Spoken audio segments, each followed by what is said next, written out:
Editorial Media Indonesia, Senin sampai Sabtu, live jam 7:30 pagi. World News, Senin hingga Jumat live jam 11:30 malam.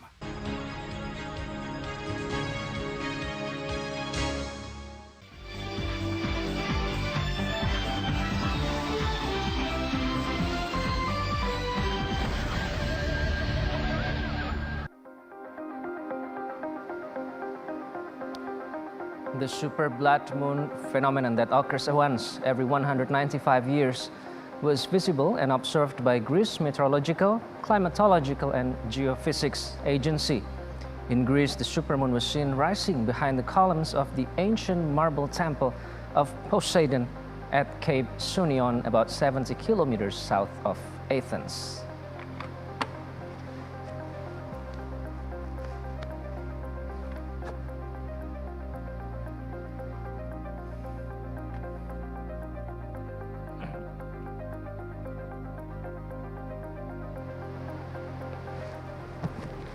Hello, you're watching World News from Metro Globe Network. I'm Iqbal Himawan, and we are live from Jakarta, Indonesia. Here are our top stories for tonight. An Israeli police officer has been suspended for investigation linked to possible involvement in shooting a Palestinian teen in the courtyard of her East Jerusalem home last week.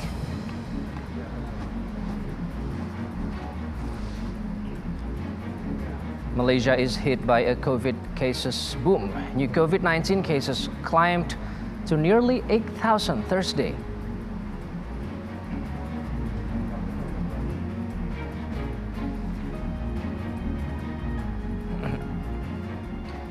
But first, police in Oman fired tear gas at protesters in a flashpoint city amid unrest over the Sultanate's floundering economy and mass layoffs. Demonstrators had marched and collected around an overpass that has been a rallying point.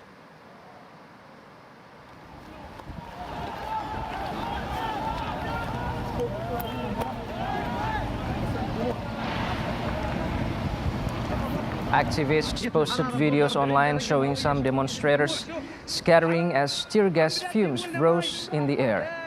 They described the demonstrations as peaceful.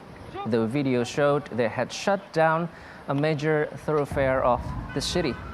Hours later, the state-run Oman news agency alleged that some protesters had been assaulting policemen, passers-by, drivers, and blocking public and subsidiary roads in Sohar. The Royal Oman Police on Twitter denied anyone had been killed in the confrontation and urged the public not to circulate false news. Activists say some demonstrators had been arrested during the days of protests across the country, something not yet acknowledgeable by police. Demonstrations have struck in recent days across Oman, a nation on the eastern edge of the Arabian Peninsula.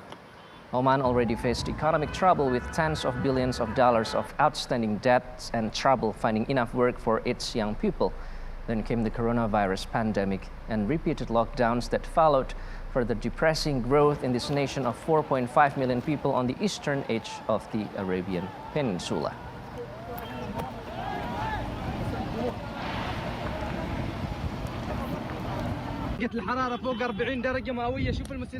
An Israeli police officer has been suspended for investigation linked to possible involvement in shooting a Palestinian teen in the courtyard of her East Jerusalem home last week. Israeli police said on Wednesday an officer involved in shooting a Palestinian teen in the courtyard of her East Jerusalem home last week has been suspended pending an investigation. The girl claimed she was shot in the back with a rubber-coated bullet in front of her home in Sheikh Jarrah. She was hospitalized with a broken vertebra. Police said in a statement after receiving a CCTV footage, the Police Internal Affairs Department had opened an investigation into the incident and that the officer had been taken off active duty.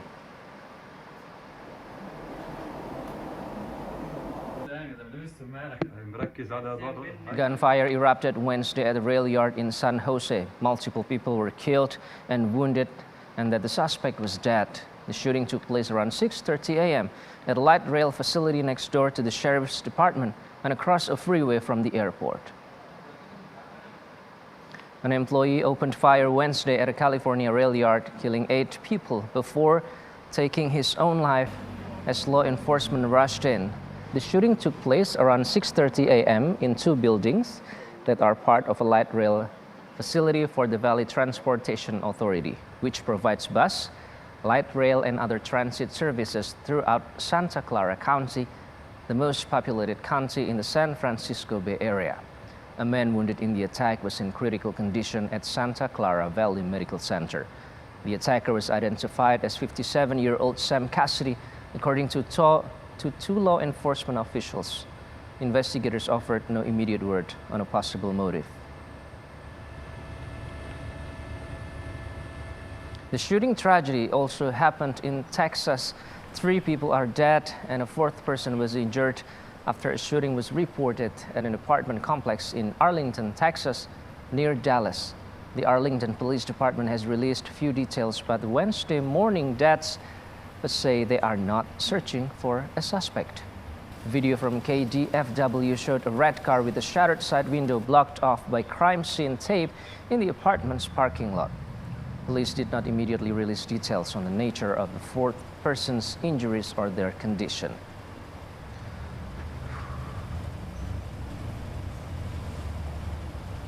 Thousands of illegal squatters have settled on land designated for a Petrobras refinery, forced out of their jobs and homes as a result of the pandemic and left to fend for themselves and a barren and bleak scrubland.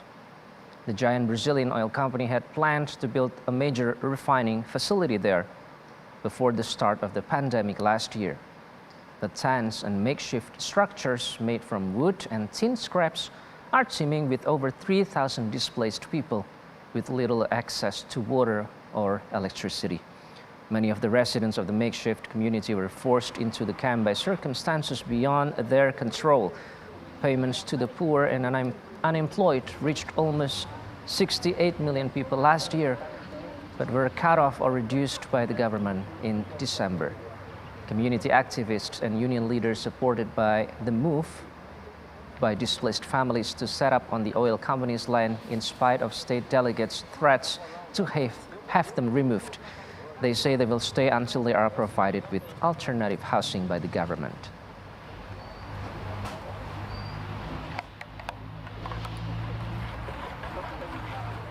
Hundreds of people in the Democratic Republic of Congo have been carrying plastic containers and walking day and night from their houses to Lake Kivu in Goma to get water. After the Nyiragongo volcano erupted on Saturday, the water supply has been cut off in large parts of the city. The volcanic eruption in eastern Congo killed at least 32 people, displaced hundreds whose houses were destroyed, and brought more problems to Goma, the city of 2 million located 20 kilometers from Mount Nyiragongo.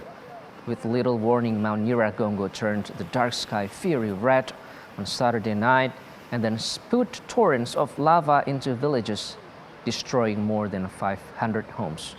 Scientists at the Volcano Observatory were unable to adequately warn the public of the eruption because of a funding cut because of the coronavirus pandemic, leaving the observatory without even internet. The volcano remains active and earthquake tremors are felt by the millions living nearby. More than 170 children were still feared missing. Meanwhile, tens of thousands of people were on Thursday evacuating the city of Goma in Eastern Democratic Republic of Congo for fear of another volcanic eruption by Mount Nyiragongo. The military governor of North Kivu province ordered the evacuation of 10 of 18 neighborhoods. While Goma was previously spared, it is now under threat, with activity being reported under the urban area and Lake Kivu.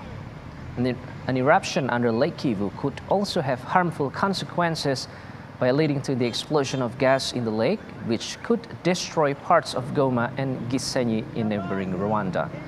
Residents were advised to carry very little, that they couldn't return home until advised by authorities, and that vehicles will be provided to help with the evacuation.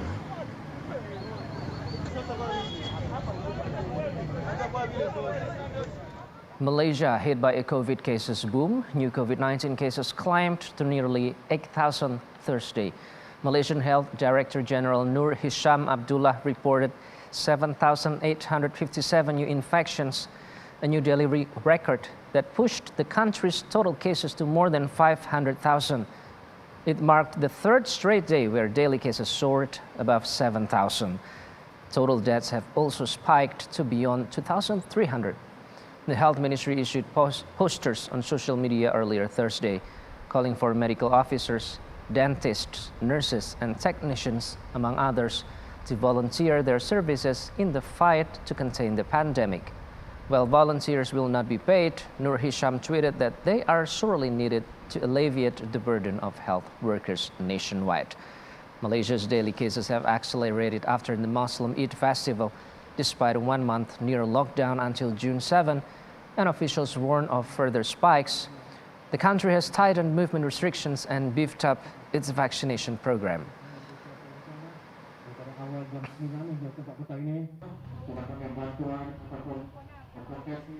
The city that was once Australia's worst COVID-19 hotspot on Thursday announced a 7-day lockdown, its fourth since the pandemic began. The Victoria statewide lockdown, which begins at midnight, comes after a traveler from India became infected early this month with a highly contagious Indian variant of COVID-19 while in hotel quarantine in South Australia state. The traveler was not diagnosed until he returned home to the Victoria capital, Melbourne. By Thursday, the number of cases in the Melbourne cluster had risen to 26, including a person who was in hospital intensive care, Victoria Acting Premier James Merlino said. Australia's second largest city last year underwent a second wave of infections that peaked at 725 new cases in a single August day at a time, when community spread had been virtually eliminated elsewhere in Australia. That lockdown lasted for 111 days. A third lockdown that lasted for 5 days in February was triggered by a cluster of 13 cases linked to hotel quarantine near Melbourne Airport. Victoria accounts for 820 of Australia's 910 coronavirus deaths.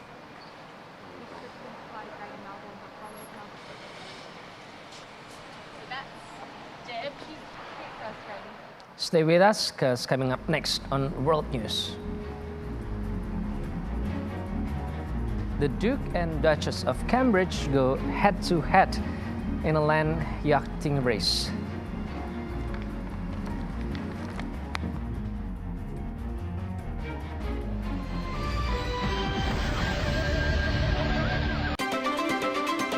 Kesehatan itu adalah hal penting yang harus kita jaga loh. Saat ini, teknologi pun ikut mendukung kesehatan. Supaya semakin sehat dan bugar. Bersama para pakar kesehatan, kami mengulas kesehatan yang berbalut teknologi. Simak Go Healthy di Metro TV.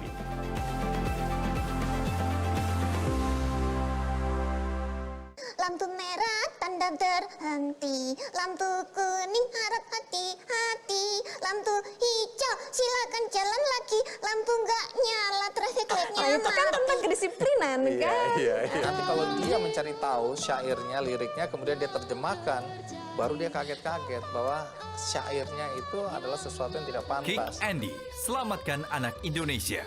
Minggu 30 Mei jam 7 malam. Vaksin untuk Indonesia. Setiap Jumat jam 8 malam.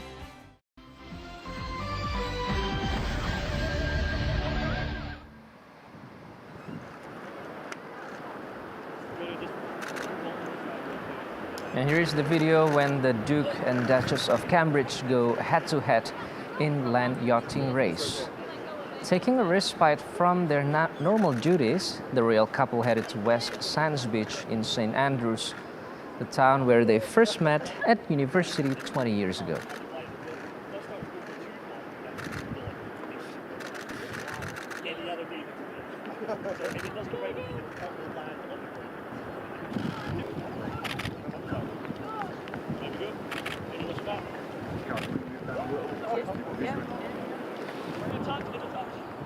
Moving on to other news, Miss Universe Andrea Meza got her first dose of the COVID-19 vaccine in New York on Wednesday.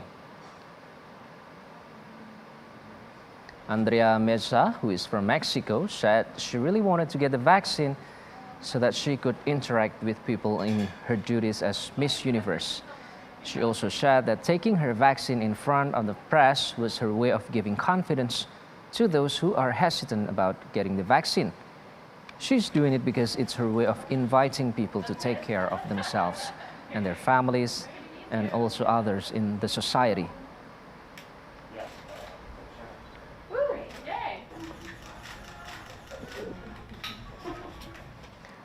Polish President Andrzej Duda on Wednesday used his speech at Georgia's Independence Day ceremony to warn fellow NATO members over Russia's disregard of international law.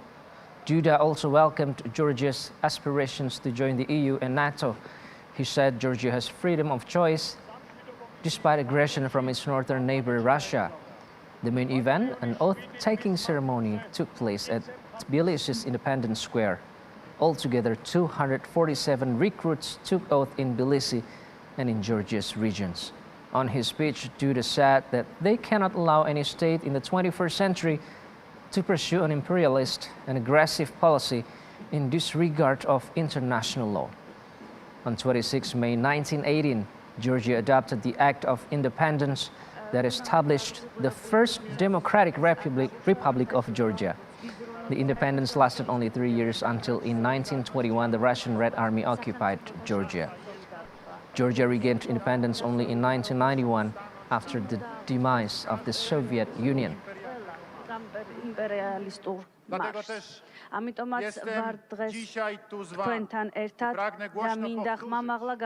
Now moving on to national news, where natural tourism is now on the rise during the pandemic. One of them is the extreme sport of paragliding.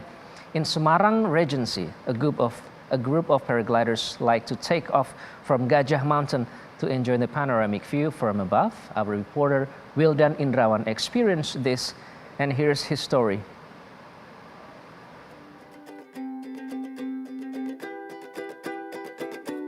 These paragliders are buckling up to take off from the Gajah Mountain base. They are a paragliding community in central Java and its surrounding regions. This base has become their favorite because of its breathtaking view from above. This site has also other things to offer. One of them is its temperature, making it easy for paragliders to fly higher. Residents from surrounding areas can also enjoy this site by taking selfies. It takes 30 minutes to get here by car from nearby Salatiga city. Before entering the compound, you need to make sure to stick with health protocols.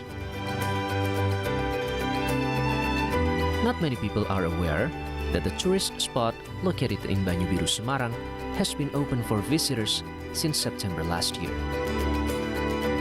There is hope that this spot can boost the economy of its residents. From Semarang, Central Java, Wildan Indrawan for Metro Globe Network. And still coming up next on World News.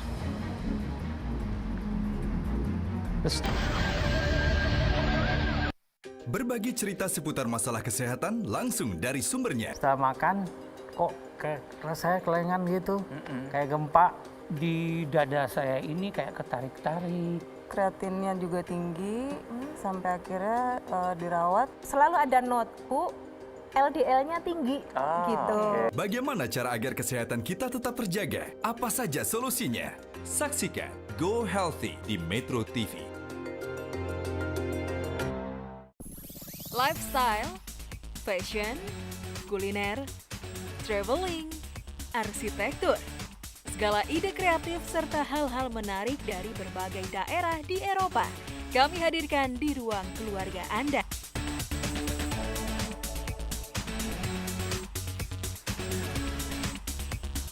Euromax, setiap Senin jam 7:30 malam. Khasanah Islam, setiap Minggu jam 2 siang.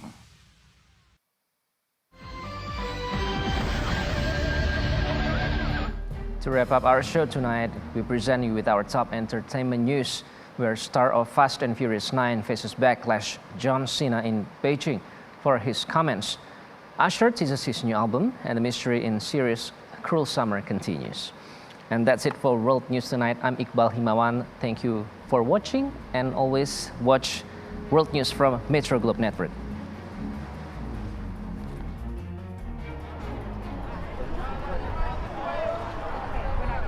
Actor and professional wrestler John Cena has apologized to fans in China after he called Taiwan a country in a promotional interview for his upcoming film, and became the latest celebrity to face the fury of Chinese nationalists. In a short video post, Usher says his new album is coming soon, but not before the hottest summer of all. The R&B star and the voice coach said on Wednesday that he spent much of lockdown recording new music and is planning to release his album by the end of the year. That's after a Las Vegas residency that begins in July. Usher is performing and hosting at the iHeartRadio Music Awards in Los Angeles on Thursday. He says his Las Vegas shows will include callbacks to previous tour moments and high-level production. Part of his promotion for the residency has included spreading Usher bucks, fake dollars with his face on them, around Las Vegas, including at the city's strip clubs. He says fans can now order them and other merchandise online.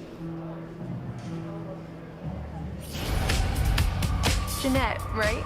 Yeah, it's my birthday. Sarah Drew is thoroughly enjoying the social media chat about her new show, 90s set thriller Cruel Summer. The series is based around secrets, lies, and allegations that start flying after a teenage girl goes missing, with the audience unsure about who to believe. Drew plays Cindy, the mother of Jeanette Turner, a teen who provides one side of the she said nature of drama. Hey, Jeanette. Hi. So, Gideon, how's your grandma? Happy I made a friend this summer. Back in 2004, Drew played Hannah Rogers on family drama Everwood, and comparisons have been made between Rogers' look and that of actor Chirara Aurelia in character as Janet in Cruel Summer. Cruel Summer is showing Tuesdays on Freeform. I have no one. I have nothing. Jeanette's not who you think she is. Evil living among us, right beneath our noses. Cruel Summer.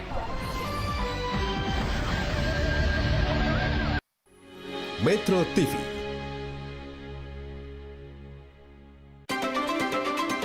Kesehatan itu adalah hal penting yang harus kita jaga loh. Saat ini, teknologi pun ikut mendukung kesehatan. Supaya semakin sehat dan bugar.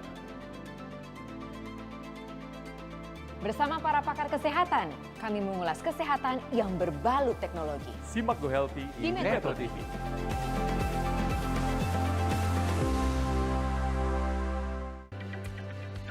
Menuju rehat malam bersama program-program berita Metro TV.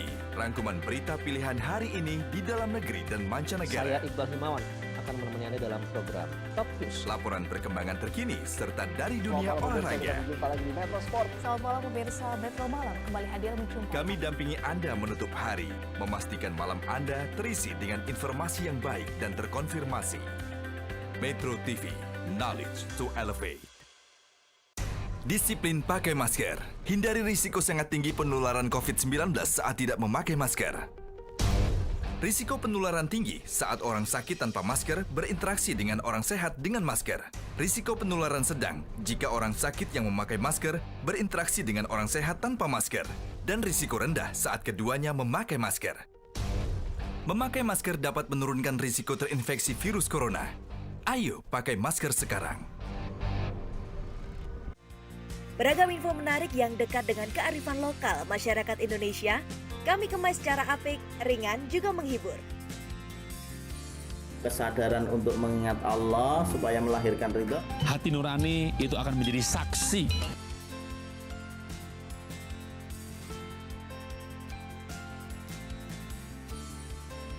Pusparagam Indonesia, Sabtu dan Minggu jam 5 sore. di Magna Channel. Assalamualaikum. Waalaikumsalam, Bu. Lagi apa? Ibu habis dari pasar, Nak. Bu, aku mau minta maaf nih. Lebaran ini aku nggak pulang lagi ya. Padahal aku kangen banget. Aku kangen opor ayam buatan ibu. Kangen pergi ke alun-alun. Sabar, ini kan untuk kebaikan kita. Saat ini obat ampuh untuk melawan virus corona belum ada. Saya ingin agar protokol kesehatan, perubahan perilaku di masyarakat menjadi perhatian kita. Kita fokus kampanye pakai masker. Semua wajib pakai masker di media group. Disiplin memakai masker tidak hanya untuk melindungi diri dan sesama, tapi juga untuk menjaga Indonesia kita. Tegakah Anda mengkhianati cintanya dengan menjadi koruptor? Sayangi ibu, hindari korupsi. Metro Eye Care, setiap minggu jam 10 pagi.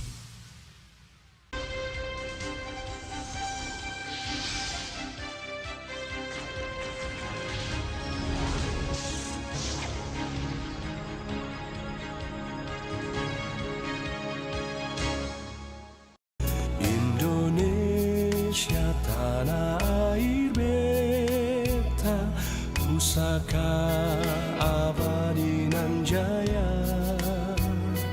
Indonesia sejak dulu kala tetap dipuja-puja bangsa. Indonesia tanah air beta, pusaka abadi nan jaya. Indonesia sejak dulu kala tetap dipuja-puja bangsa. Di sana tempat lahir beta, dibuai dibesarkan bunda, tempat berlindung di hari tua sampai akhir menutup mata. Tempat berlindung di hari tua sampai akhir menutup mata.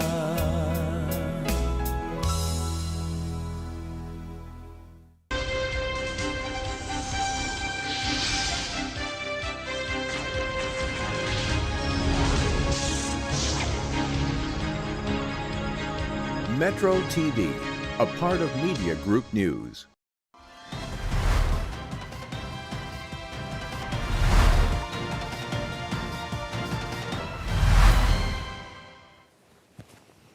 Inilah headline news pukul 00 waktu Indonesia Barat. Tim gugus tugas percepatan penanganan COVID-19 Kabupaten Lampung Tengah bersama dengan aparat kepolisian dan TNI mengevakuasi 27 orang pemudik yang reaktif setelah menjalani tes swab di rest area kilometer 172 Tol Trans Sumatera ruas Lampung Tengah. 27 orang pemudik yang reaktif dievakuasi oleh tim gugus tugas bersama dengan aparat kepolisian dan TNI setelah sebelumnya ditempatkan di ruang isolasi sementara di rest area kilometer 172 Tol Trans Sumatera. Sementara untuk orang yang tanpa gejala atau OTG akan diisolasi di Humas Jaya, sementara orang dengan gejala akan diisolasi ke Rumah Sakit Rujukan COVID-19 di Kabupaten Lampung Tengah. Sampai saat ini pemudik yang reaktif yang menjalani swab test di rest area kilometer 172 sebanyak 210 orang pemudik dan swab gratis ini akan berlangsung sampai tanggal 31 Mei mendatang.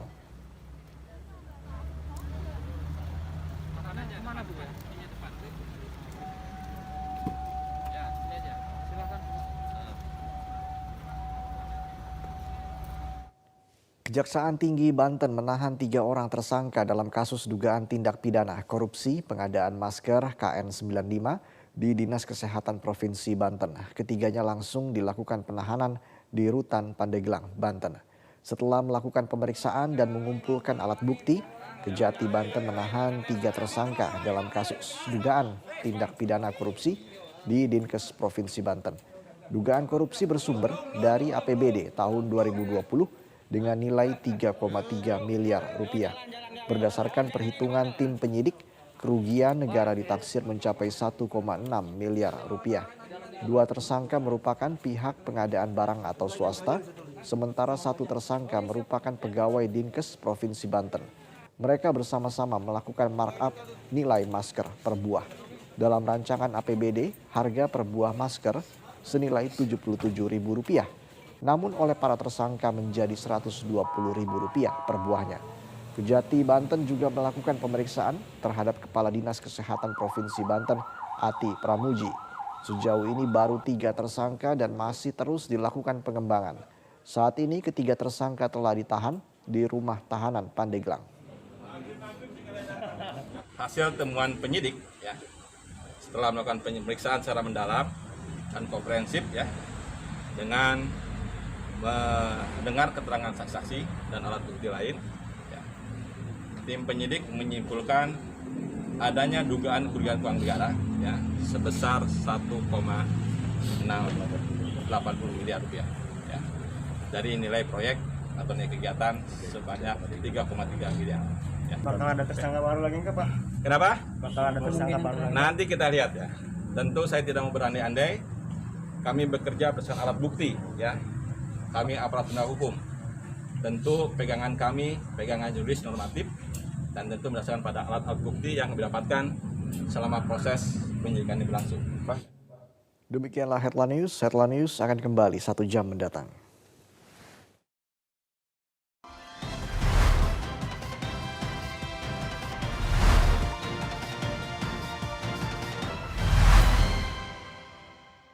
Lampu merah tanda berhenti, lampu kuning harap hati-hati, lampu hijau silakan jalan lagi, lampu nggak nyala traffic light-nya itu kan tentang kedisiplinan kan? Iya. Nanti kalau dia mencari tahu syairnya, liriknya, kemudian dia terjemahkan, baru dia kaget-kaget bahwa syairnya itu adalah sesuatu yang tidak Kick pantas. Andy, selamatkan anak Indonesia.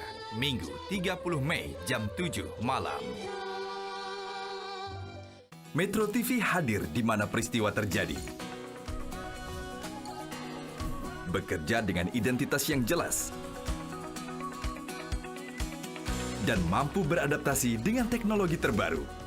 Agar Anda bisa mendapatkan informasi dengan segera. Jurnalis Metro TV berintegritas dan tidak menerima imbalan dalam bentuk apapun. Metro TV, knowledge to elevate.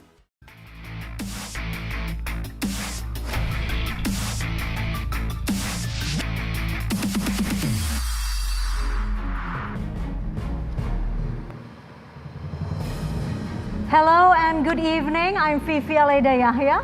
And I'm Ralph Tampubolon. Welcome to Asia Prime, right here on Metro Globe Network, coming to you live from Jakarta, Indonesia. In the next 60 minutes, we have prime stories from all over the world. And here are tonight's top stories. Journalists were at the front line of the struggle to expose the truth on what is happening in Myanmar today.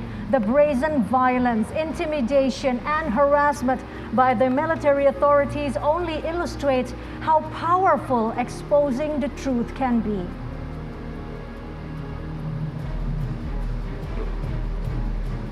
The Indonesian government is proposing a plan to add a new 35% income tax bracket for those who earn over 5 billion rupiahs annually to collect more revenue.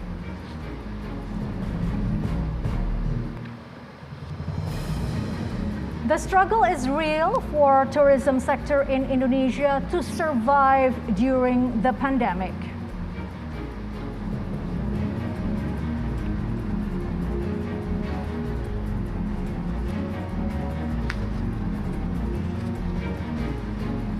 And we begin with the super blood moon phenomenon that occurs once every 195 years. It was visible and observed by the Indonesian Meteorological, Climatological and Geophysical Agency, or BMKG, in Bandung, West Java.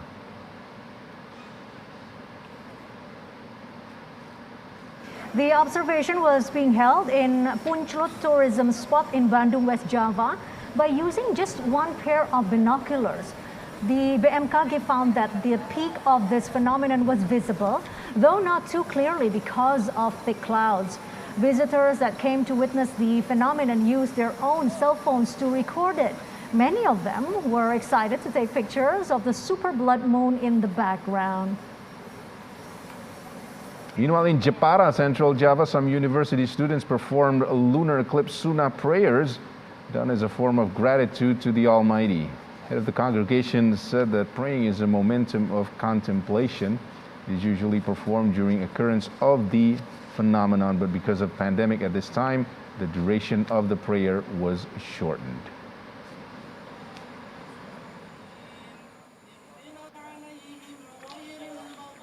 Indonesia, with its more than 17,000 islands and more than 270 million people, have their own unique traditions in welcoming a natural phenomenon. One of them can be found in Sika district in East Nusa Tenggara when welcoming the super blood moon.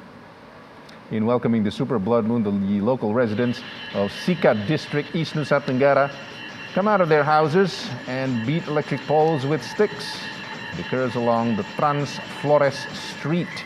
They believe that by hitting on poles or a traditional instrument called a gong, the lunar eclipse will shine brighter. Another unique tradition from the locals when welcoming an eclipse is by pinching the ears of their pets. This has been done from generation to generation.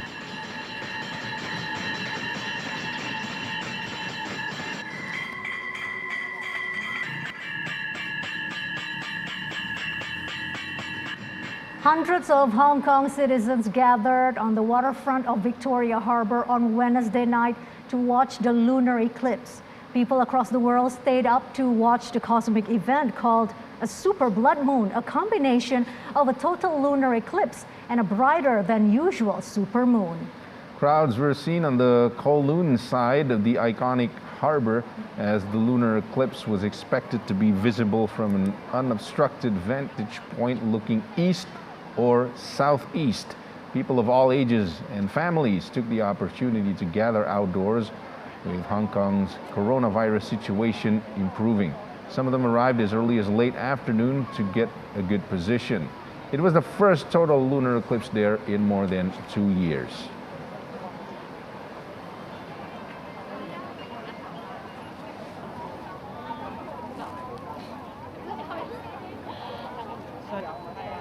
Moving on to other news, a fire on a container ship carrying chemicals raged off Sri Lanka for a 6th-day on Wednesday. India sent vessels to help douse the blaze. 5 tugboats are fighting the fire, aided by a Sri Lankan Navy ship anchored nearby. The fire has spread to the quarterdeck, where the ship's bridge is located.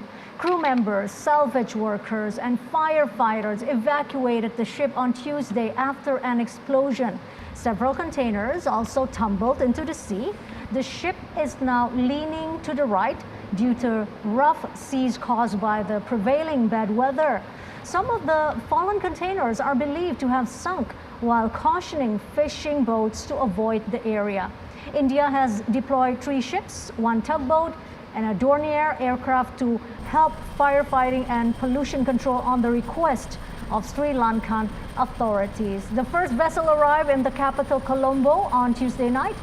The MV Express Pearl was anchored about 18 kilometers northwest of Colombo and waiting to enter its port when the fire began 6 days ago.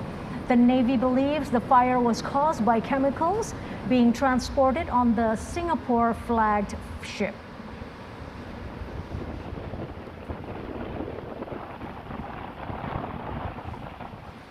Moving on to the situation from Gaza, Palestinian President Mahmoud Abbas met with UK Foreign Minister Dominic Raab in the West Bank city of Ramallah on Wednesday. After his meeting with Abbas, Raab met with the Palestinian Foreign Minister Riyad al-Maliki. Earlier Wednesday, Raab was in Jerusalem where he met with the Israel Foreign Minister Gabi Ashkenazi, stating that none of the humanitarian relief that the UK is sending can get to any group involved in terror or militant activity. Raab arrived in the region late Tuesday to build on the momentum of a visit by U.S. Secretary of State Antony Blinken, who is on a mission to shore up a ceasefire that ended an 11-day war between Israel and Hamas. He expressed hope that ceasefire efforts would lead to a broader regional peace effort.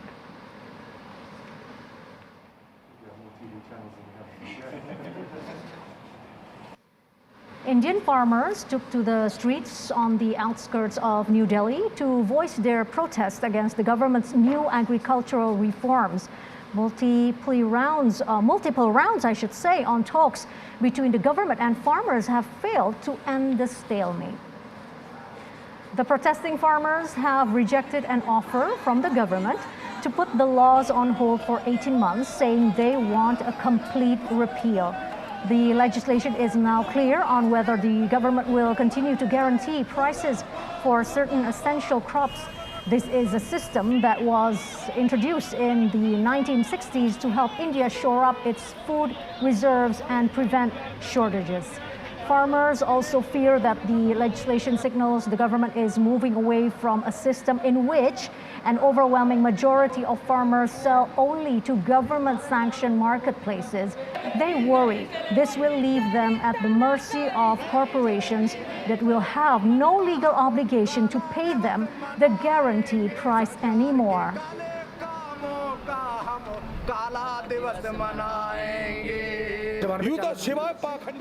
Two stolen hand-carved artifacts, sandstone lintels dating back to the 9th and 10th centuries, were returned back to the Thai government in a ceremony more than 50 years overdue. It was a long 3-year investigation until they repatriate these lintels to where they rightly belong.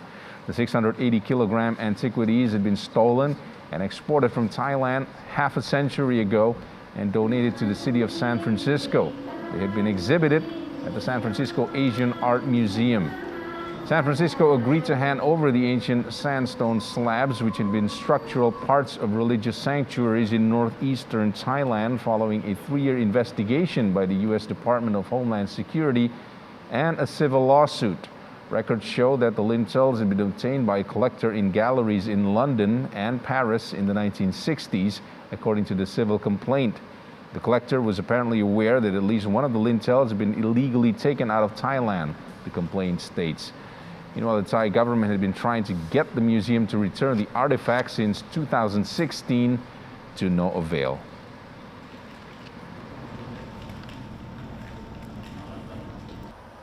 The European Union took on vaccine producer AstraZeneca in a Brussels court on Wednesday, accused the drug maker of acting in bad faith to keep its promise for fast vaccine delivery to EU's 27 member countries.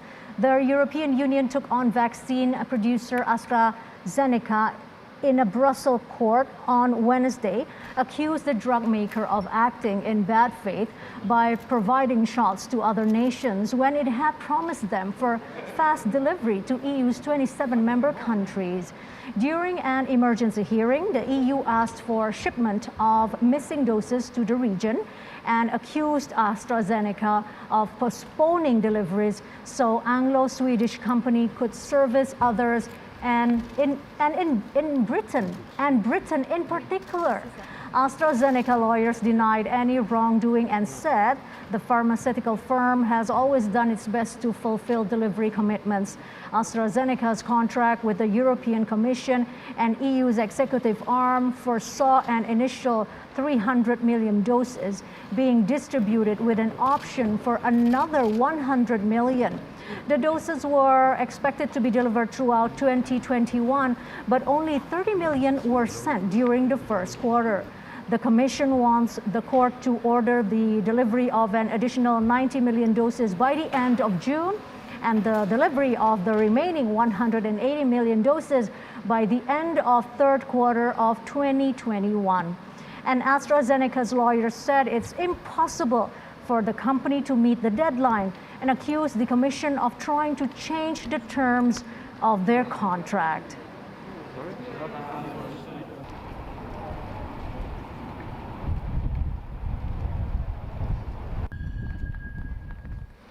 Please do stay with us here on Asia Prime as more stories are heading your way, including journalists who have a hard time exposing the truth as to what really goes on in Myanmar. Stay with us.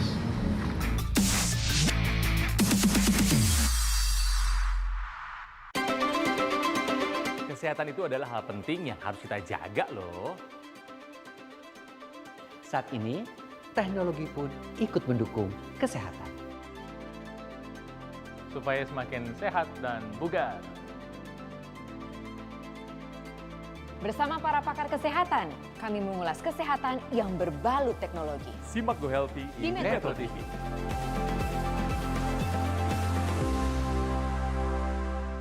Miliki gudang multiguna at Peak 2 Bispark. Hadir dengan layout yang fungsional, bisa difungsikan sebagai gudang, kantor, dan rumah sekaligus. Hanya 3,5 menit menuju interchange, hanya 18 menit menuju Bandara Internasional Soekarno-Hatta.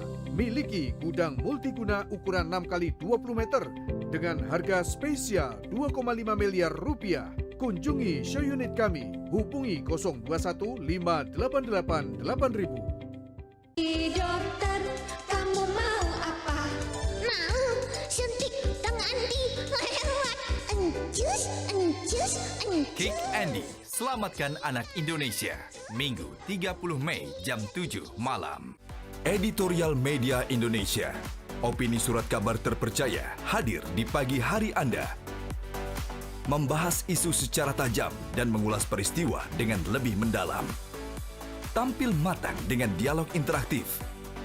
Mengajak Indonesia menyikapi permasalahan bangsa dengan terukur dan cerdas. Editorial Media Indonesia, Senin sampai Sabtu, live jam 7:30 pagi. Pemirsa, Metro TV menyelenggarakan pelatihan jurnalistik untuk tetaplah bersama kami di Breaking News Metro TV.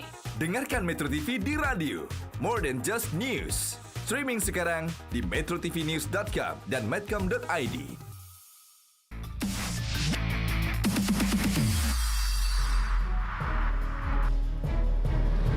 Welcome back to Asia Prime on Metro Globe Network. Photos and videos shared on social media exposed a brutal crackdown carried out by the junta in Myanmar since the military's February takeover of the Southeast Asian nation. Amnesty International's Deputy Regional Director for Research, Emerlyn Gill, says the journalists are at the front line of the struggle to expose the truth as to what is really happening in Myanmar.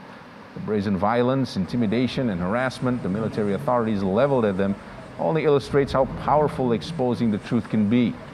Individual journalists can be threatened, arrested, or even meet a worse fate, but Myanmar's free media as a whole can never be silenced.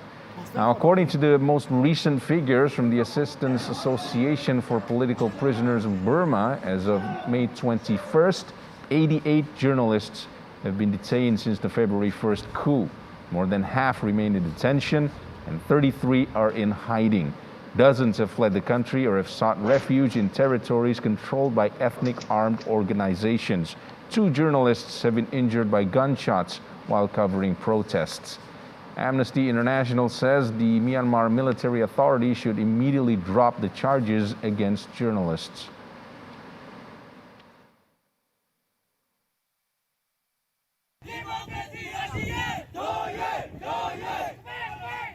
The Indonesian government proposed a plan to add a new 35% income tax bracket for individuals who earn over 5 billion rupiahs annually to collect more revenue. In an online meeting with the House of Representatives Commission 11 overseeing finance affairs on Monday, Indonesian Finance Minister Sri Mulyani says currently the high-income individuals earning more than 5 billion rupiahs pay a 30% tax rate a year. The minister says that for these wealthy individuals, the increase from 30 to 35% is hardly significant. Taxpayers who earn up to 50 million rupiahs a year pay a 5% tax rate, while those who earn between 50 and 250 million pay a 15% tax rate.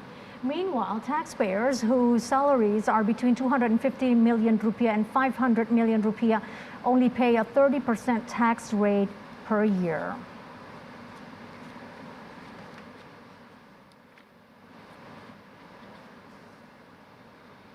The Indonesia Commodity and Derivatives Exchange, or ICDX, plans to launch carbon credit trading this year. The potential economic value from carbon trading in Indonesia is forecast to reach more than 4,000 trillion rupiah. The Indonesia Commodity and Derivatives Exchange, ICDX, plans to launch carbon credit trading this year. However, at this moment, ICDX is still waiting for a government regulation to start carbon credit trading at the commodity market. ICDX Director Megain Wijaya said the potential economic value from carbon credit trading in Indonesia can reach up to 100 to 300 billion US dollars. This is because Indonesia has a huge carbon credit potential source from mangrove forests and peatland. According to Megain, Indonesia can be the world's top carbon credit contributor by 2040, where Indonesia has carbon credit potential 100 to 300 tons. Carbon credit is an instrument to reduce carbon emission, which causes climate change. Companies or countries will be able to sell carbon credit in the future when they have fulfilled the emission reduction limit required.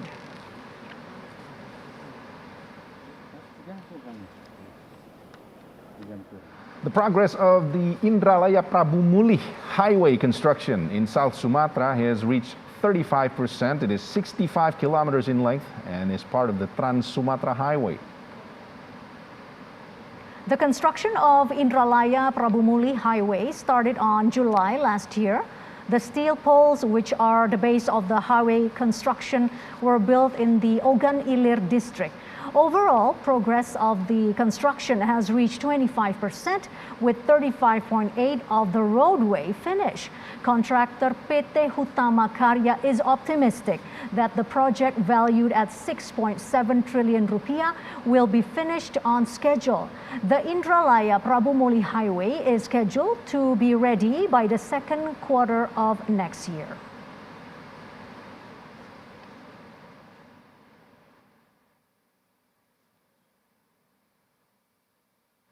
The role of village-owned enterprises, or BUMDes, is crucial in empowering the economic growth in villages. In Nagekeo district in East Nusa Tenggara, one BUMDes has successfully increased its village income, reaching 100 million rupiah annually.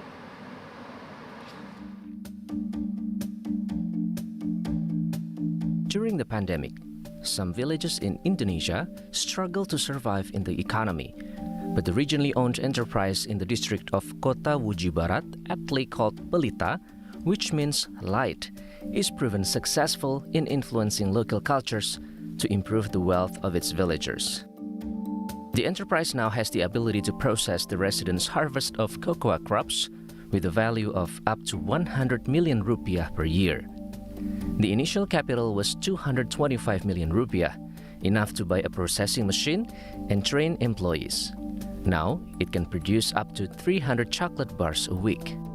The product is then distributed to surrounding districts. However, in running the business, they still face challenges such as an unstable internet connection and not having technology-based tools to process the cacao into a final product. They hope the government can help them increase production and distribute the product to more markets in Indonesia. From Nagekeo District, East Nusa Tenggara, Marcelinus Mite reporting for Metro Globe Network.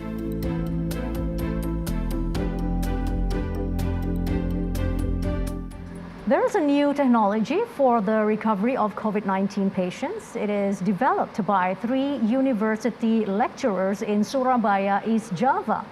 The Nano Gold is in the form of liquid injected to 400 volunteers living in Gunung Anyar district in Surabaya, East Java, free of charge. Based on the research, Nano Gold can increase a patient's immune system so it can speed up the recovery process. Before being tested to COVID-19 patients, Nano Gold was proven to heal leprosy patients. The head of the Nano Gold research team, Titik Taufikur Rohma, emphasized that Nano Gold is not a medicine. The antioxidant content is able to reduce toxins from the atmosphere for those without COVID-19.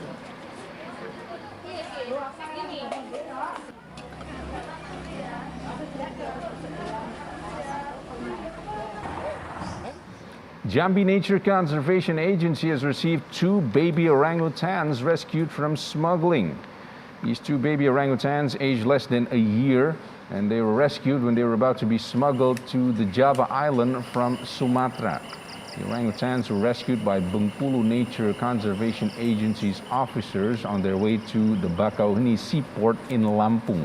The 2 Sumatran orangutans will be rehabilitated at an orangutan school in Jambi. However, they should first get full medical checkups, including swab PCR tests, prior to entering the rehab center. And later on, these 2 orangutans will be released back to the wild at Bukit 30 Forest in Tebo Regency, Jambi.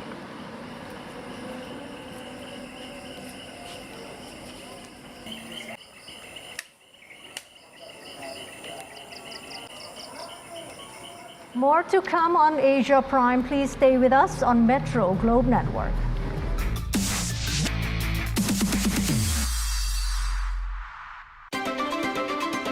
Kesehatan itu adalah hal penting yang harus kita jaga loh. Saat ini, teknologi pun ikut mendukung kesehatan. Supaya semakin sehat dan bugar. Bersama para pakar kesehatan, kami mengulas kesehatan yang berbalut teknologi. Simak Go Healthy di Metro TV.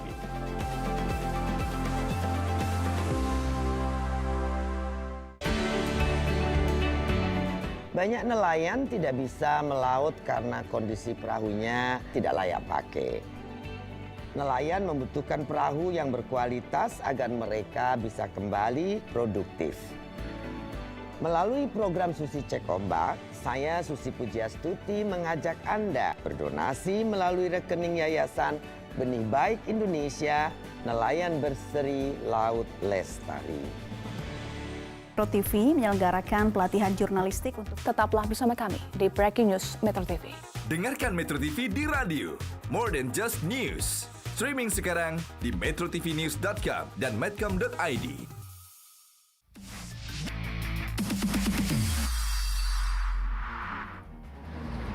Polish President Andrzej Duda on Wednesday used his speech at Georgia's Independence Day ceremony to warn fellow NATO members of Russia's disregard of international law.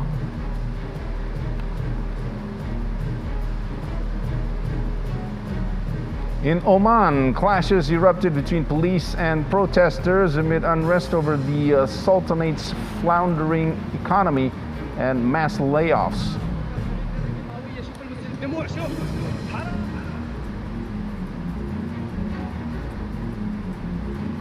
Miss Universe Andrea Metza gets vaccinated.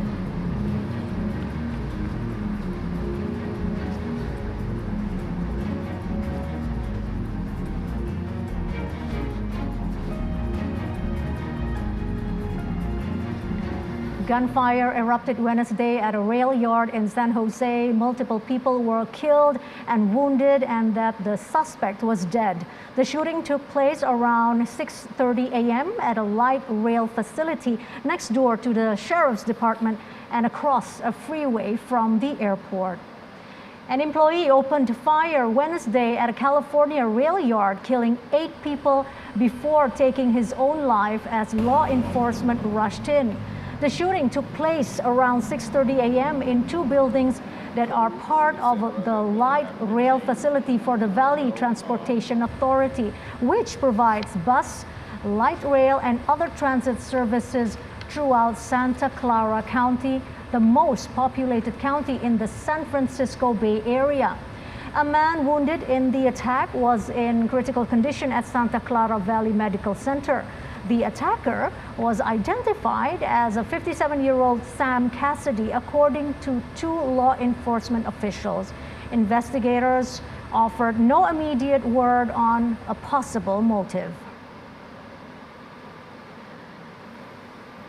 The shooting tragedy also happened in Texas. 3 people are dead and a 4th person was injured after a shooting was reported at an apartment complex in Arlington, Texas, near Dallas. The Arlington Police Department has released few details about the Wednesday morning death, but say they are not searching for a suspect. Video from KDFW showed a red car with a shattered side window blocked off by crime scene tape in the apartment's parking lot. Police did not immediately release details on the nature of the 4th person's injuries or their condition.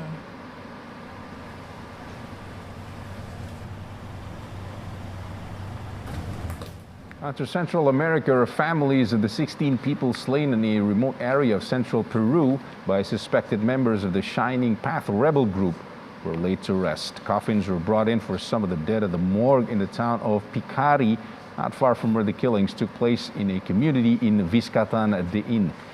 A small but emotional memorial service was held at the municipal building in that town in an area of the Peruvian Amazon. Authorities The place was being used as a hideout by remnants of the Shining Path movement that battled the government in the 1980s and 90s. The area is also known for being used by some local criminal groups to produce cocaine for trafficking abroad. In 2016, a day before that year's presidential election, a similar incident happened in a remote area when alleged members of Shining Path ambushed a military convoy traveling to a community to guard the elections. 8 soldiers and 2 civilians were killed.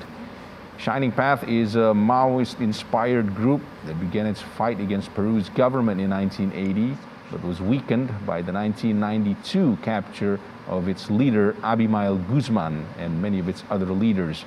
The Truth Commission found that between the years 1980 and 2000, fighting among rebel groups, the government and self-defense patrols have left up to 70,000 killed in Peru.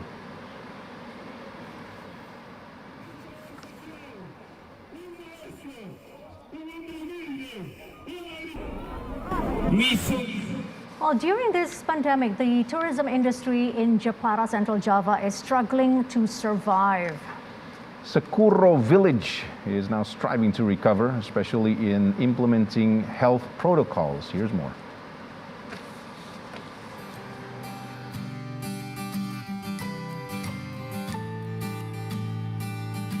Authorities in Sakuro Village, Jepara, Central Java, are slowly bringing back the courage to recover.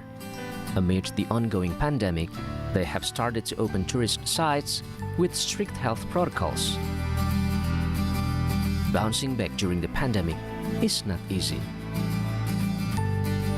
Authorities in the village now are making some improvements in facilities and infrastructure. Luckily, they now benefit from social media users who share their experiences when visiting tourist sites in the village. Most of tourists nowadays only come after they see information from social media. Head of Sakuro Village said the tourism sector has become the main income for the villagers during the pandemic. Some tourist sites to visit are Blebak Beach with its beautiful white sands, Watu Gede trekking routes, and Glagahwangi mangrove forest. To enter the compound, you only need to spend 15,000 rupiah. Affordable, isn't it? From Jepara, Central Java, Budi Hutomo for Metro Globe Network.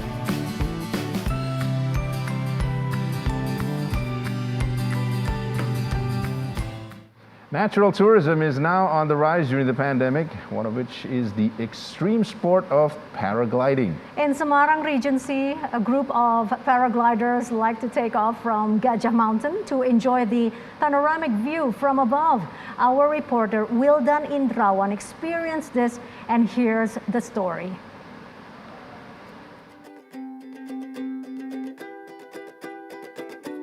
These paragliders are buckling up to take off from the Gajah Mountain base. They are a paragliding community in Central Java and its surrounding regions. This base has become their favorite because of its breathtaking view from above. This site has also other things to offer. One of them is its temperature, making it easy for paragliders to fly higher. Residents from surrounding areas can also enjoy the site by taking selfies.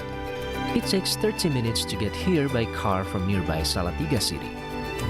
Before entering the compound, you need to make sure to stick with health protocols.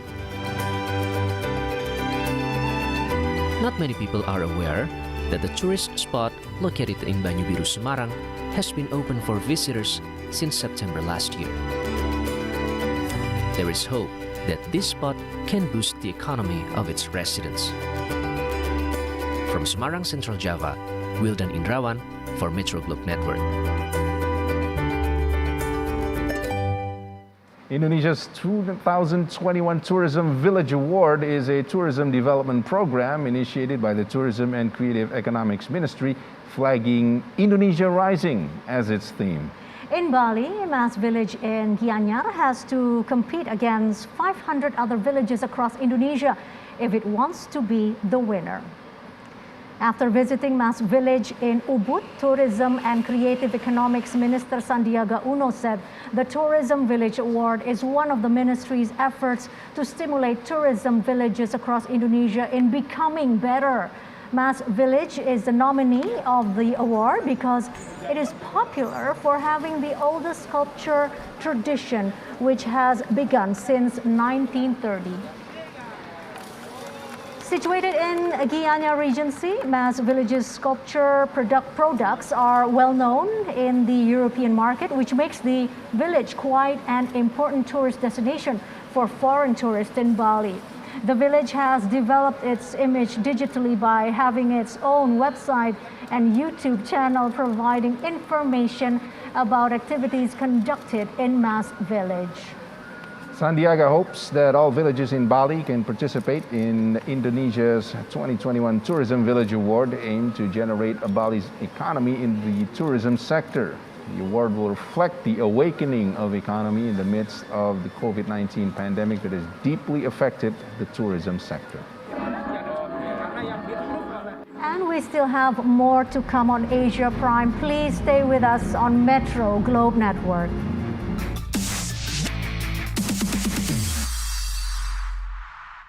Kesehatan yang sudah tidak optimal tentu akan berakibat pada kualitas hidup Anda. Ilmu pengetahuan yang semakin berkembang dan teknologi yang semakin maju membawa sejumlah inovasi di bidang medis. Setelah diperiksa lab, gulanya tinggi.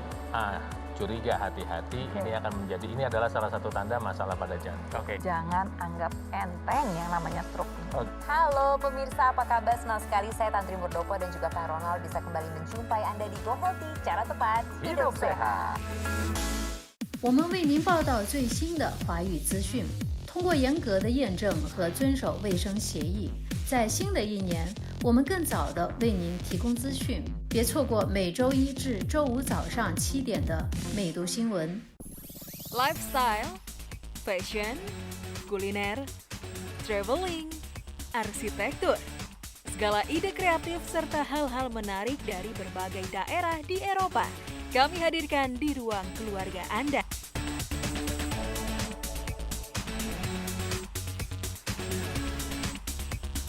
Euromax, setiap Senin jam 7:30 malam.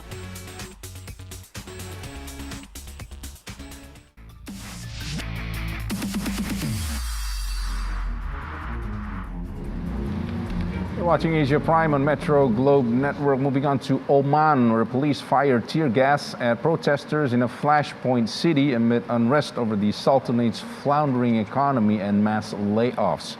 Demonstrators had marched and collected around an overpass that has been a rallying point.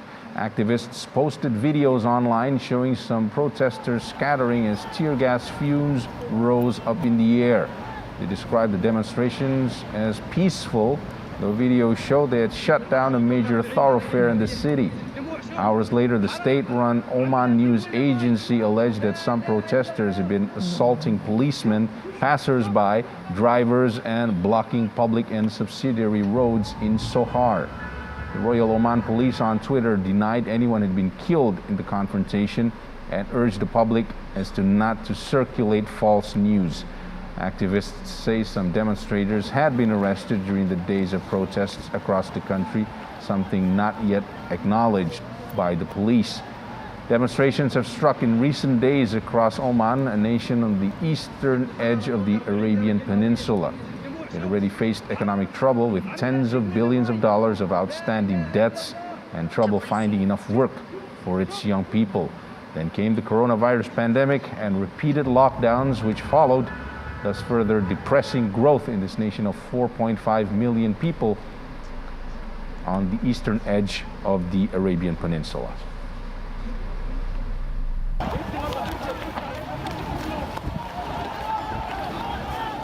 Polish President Andrzej Duda on Wednesday used his speech at Georgia's Independence Day ceremony to warn fellow NATO members over Russia's disregard of international law. Duda also welcomed Georgia's aspirations to join the EU and NATO. He said Georgia has freedom of choice despite aggression from its northern neighbor Russia. The main event, an oath-taking ceremony, took place at Tbilisi's Independence Square. Altogether, 247 recruits took oath in Tbilisi and in Georgia's region. On his speech, Duda said that they cannot allow any state in the 21st century to pursue an imperialist and aggressive policy in disregard of international law. On 26th of May 1918, Georgia adopted the Act of Independence that established the first Democratic Republic of Georgia. The independence lasted only 3 years until in 1921 the Russian Red Army occupied Georgia. Georgia regained independence only in 1991 after the demise of the Soviet Union.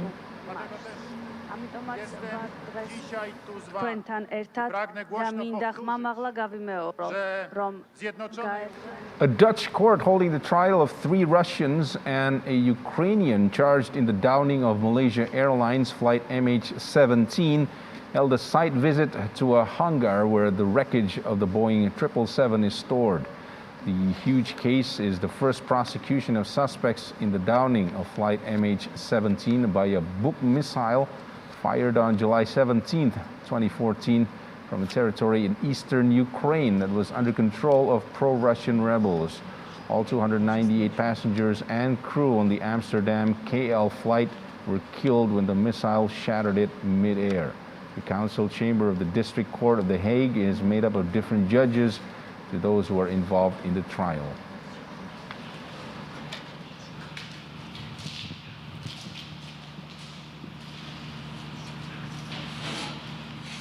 U.S. President Joe Biden signed a law-hate crime legislation in response to the recent violence as against Asian Americans. However, residents in Southern California's Little Saigon say racism against Asians is nothing new. VOA's Elizabeth Lee examines the media's recent focus on anti-Asian hate in the United States. In Southern California's Little Saigon, Vivian Lee is afraid after watching the news about racist attacks in the U.S. I'm worried about my mom. Police data collected from 16 U.S. cities found a 164% increase in attacks on people of Asian descent in the first quarter of this year compared to the same period in 2020. I don't think there's anything new with the kind of racism that's been targeted at Asian Pacific Islander. I think the only thing that is unique about this situation is that the mainstream media, mainstream community is now talking about it. Whether it's on social media or on the streets, Asian Americans are now talking about racism and being crime targets after years of relative silence. When I was a teenager, my family and I, living in San Jose at the time, were victims to an attempted home invasion robbery. And my parents didn't want to report it to the police because they were afraid of retaliation, because they were concerned with the language barrier. Tin Ho came to the U.S. with his parents as Vietnamese refugees. Now a prosecutor, he points to another reason for underreporting attacks: distrust of the government. But now Asian Americans are reporting incidents of racism at higher rates. Since March of 2020, more than 6,600 racist incidents against Asians have been reported to the Stop AAPI Hate website in 12 languages. Many Asian Americans blame former President Donald Trump's rhetoric on COVID-19 to the Chinese virus for the current spate of racist acts. But Asian Americans of all backgrounds, often seen as a monolithic group, have been targets of pandemic-related abuse. Some Asian immigrants are also examining perceptions within their own communities about other ethnicities. No matter what, there's always going to be this underlying tension of we don't understand them, we don't like them as much because we don't understand them, or they're somehow slightly different. Many Asian Americans are now finding commonality with the Black Lives Matter movement. Vivian Lee has organized a rally for racial justice, something that would be impossible in Vietnam. It's very hard because the police will come and will ask people to leave. To be in US, I think we have freedom to do whatever we want. The peaceful rally will be protected by the police. Despite the fear of racially motivated attacks, Lee says she's grateful for a better, freer life in the U.S. Elizabeth Lee, VOA News, Westminster, California. U.S. Secretary of State Antony Blinken visited Egypt and Jordan on Wednesday to shore up the Gaza ceasefire between Israel and the Palestinian militant group Hamas. VOA senior diplomatic correspondent Cindy Sain reports. Secretary of State Antony Blinken continued his diplomatic mission to shore up the Gaza ceasefire between Israel and Hamas, holding talks Wednesday with leaders in Egypt and Jordan. Blinken thanked both for the critical role they played in brokering the ceasefire and said U.S. diplomacy in the broader region will continue. If we want to avoid a return to the harrowing violence of recent weeks, the countries of this region need to help and support one another. In the coming days, I'll be consulting broadly with Gulf countries and other partners to ensure we all contribute to recovery, stability, and the reduction of tensions. Experts say the worst violence between Israel and Hamas in many years forced the Biden administration to turn its attention to the Middle East, even though it was intent on focusing on urgent problems at home, such as coming out of the COVID-19 pandemic and investing in crumbling infrastructure in many parts of the country. On Tuesday and Wednesday, Blinken held talks with several top Israeli leaders and Palestinian President Mahmoud Abbas, focusing on Israel's security and humanitarian aid to Palestinians.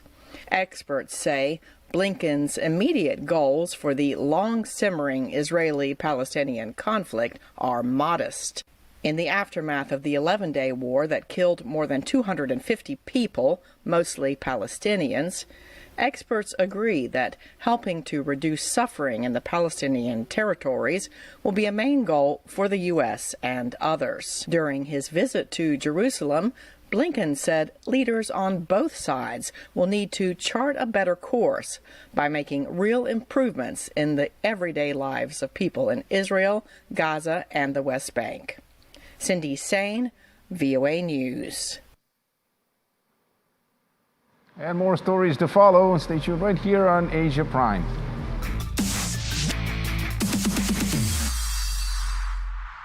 Kenapa sih kita harus berinvestasi di PIK 2? Ada 3 alasan utama. Yang pertama, lokasi PIK 2. Alasan kedua, setiap orang yang membeli PIK 2 dianggap sebagai pemegang saham. Membeli produk PIK 2 memang selalu untung karena harga perdana PIK 2 50% di bawah harga market. Alasan yang ketiga, fasilitas, di mana fasilitas yang tersedia di PIK 2 jauh lebih banyak dari real estate manapun juga.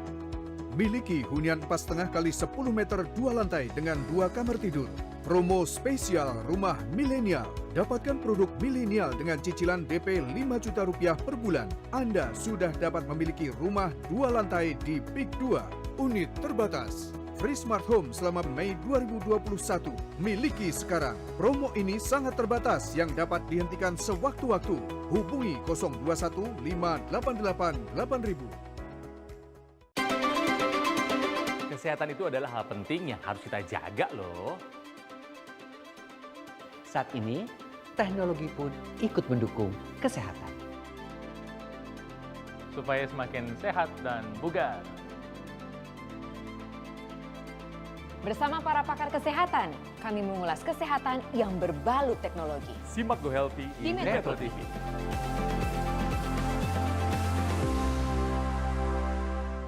Fluid kick-off berbunyi, berita sepak bola paling panas sepekan terakhir segera dimulai. Ya, terjadi head-to-head di antara narasumber. Otak-atik obrolan membuat suasana semakin seru. Dan terjadi offside, saudara-saudara. Kita review dulu video dan info yang sedang viral.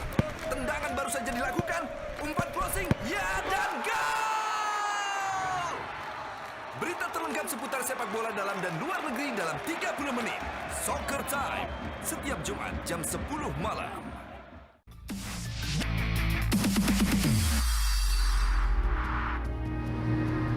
Miss Universe Andrea Meza got her first dose of the COVID-19 vaccine in New York on Wednesday. Meza, who is from Mexico, says she really wanted to get the vaccine so that she could interact with people in her duties as Miss Universe, while also saying that taking her vaccine in front of the press was her way of giving confidence to those who are hesitant about getting the vaccine. She's doing it because it's her way of inviting people to take care of themselves and their families and also others in society.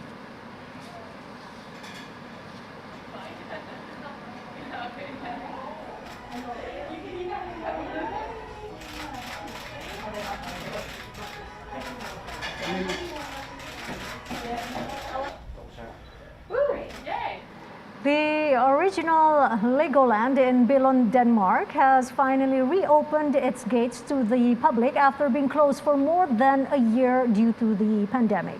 The first guests had the chance to experience a new ride, Lego Movie World, inspired by the two successful animated films starring Chris Pratt.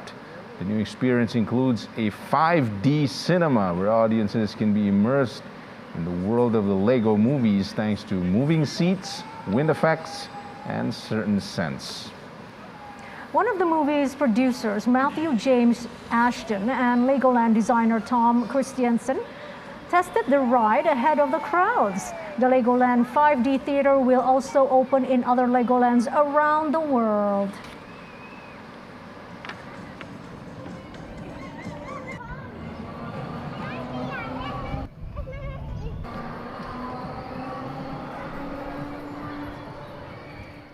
Indonesian traditional clothing Batik is well known for its complex and also colorful pattern. It is also recognized internationally, including by K-pop stars. These are the screenshots of two K-pop famous boy band members, Kim Young-woon, known as Yesung, and Park Jung-so, known as Lituk, wearing batik. The colorful batik outfit was designed by West Java Governor Ridwan Kamil.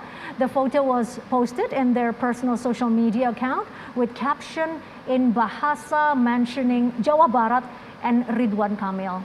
On some occasion, Ridwan Kamil often designed the batik outfit for international public visitors who are visiting West Java to show the beauty of batik clothes and encouraging people to wear local products.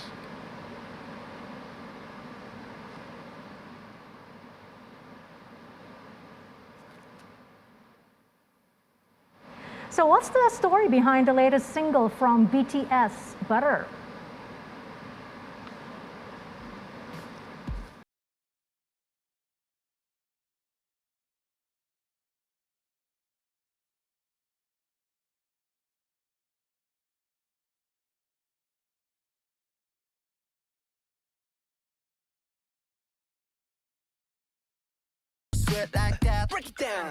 The band released their long-awaited single Butter Friday, which they describe as a light-hearted and fun song for summer.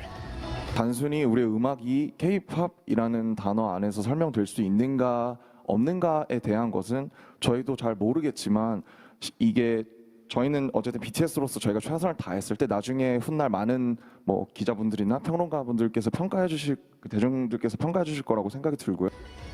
BTS, composed of J-Hope, RM, Suga, Jungkook, V, Jin, and Jimin, held a socially distanced news conference in Seoul to unveil the synth-heavy dance pop track.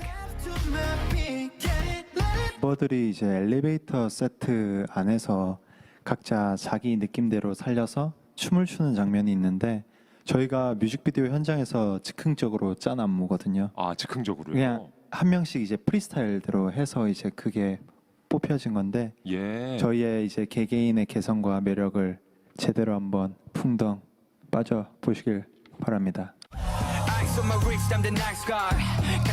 일단 첫 번째로 가수가 무대를 잘 하지 못하는데 인기가 많아진다는 약간 제 상식선에서는 좀 불가능하다고 생각이 들어가지고 일단 첫 번째도 무대, 두 번째도 무대를 생각을 하는 게 저희의 강점이 아닐까라는 생각이 듭니다. The music video of Butter ranked top over 17 million views on YouTube in less than an hour upon its release. The song also topped iTunes Top Songs chart in multiple countries including the United States. The band's leader RM co-wrote the lyrics for Butter with a range of musicians including Rob Grimaldi and Stephen Kirk.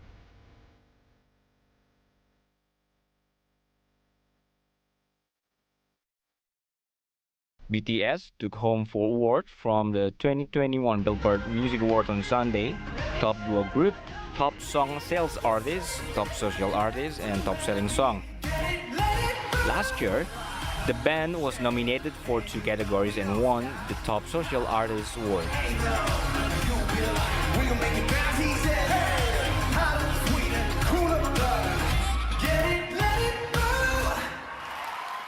Seems like those boys are unstoppable. However, as unstoppable as they may be, something more can be added to them. You know what they are? What they is should it? wear batik. Okay then. Well, they did in their social media posting, and I can't help feeling so proud that our Indonesian traditional heritage, our Indonesian batik, is worn by K-pop stars and young generation.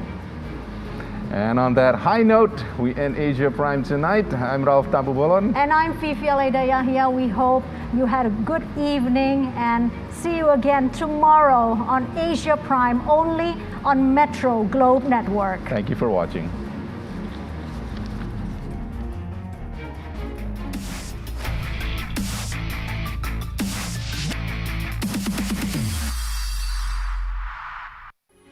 Metro TV. Beragam info menarik yang dekat dengan kearifan lokal masyarakat Indonesia, kami kemas secara apik, ringan, juga menghibur. Kesadaran untuk mengingat Allah supaya melahirkan ridho. Hati nurani itu akan menjadi saksi.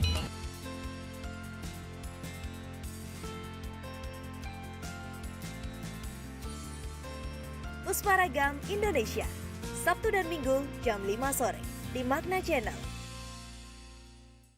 Melihat Indonesia, tayang setiap minggu jam 8:30 pagi.